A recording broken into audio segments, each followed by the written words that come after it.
I do want to dig more into what you've been seeing in this, post-Dobbs, post-Roe America. Like, how Sure. have you found that abortion rights are affecting voters, and particularly in your research with women of color? Yeah, I think it really is. We released earlier this year, a report that was based on conversations we had with young people between the ages of 14 and 24, primarily young people of color, girls and gender expensive young people, about the impact of the Dobbs decision on them.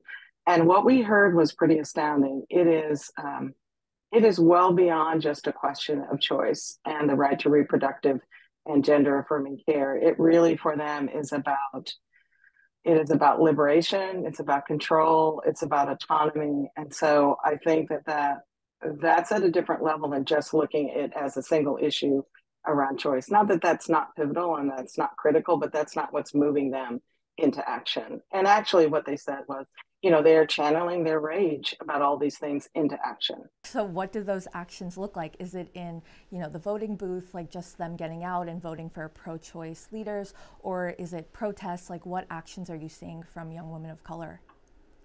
I think it's all of that. I think it is even looking towards the future to be the folks that replace folks in Congress, to govern in a way that is just and equitable. So I think it is the protests, it's on the ground activism, it's connecting with each other around the country. That's a lot of what we do, connect folks around the country. But I think it is not a short term, it's not a moment in time for them, it's the future of their lives.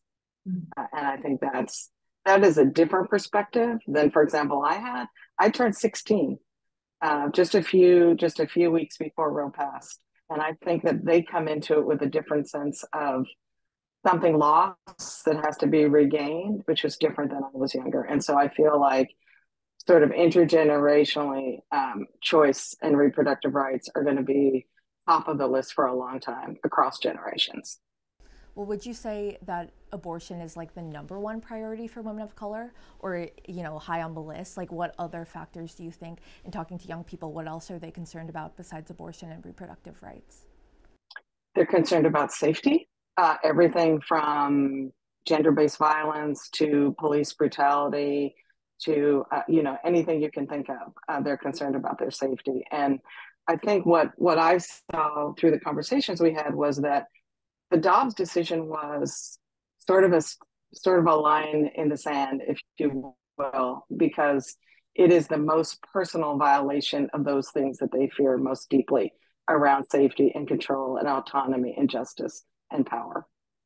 Also, in your research, do you notice a difference between women of color and white women when it comes to this issue? Or do you feel like white women are also feeling a call to action, also showing up and, have abortion and access to abortion as their number one issue? Like, how does race play a factor in this?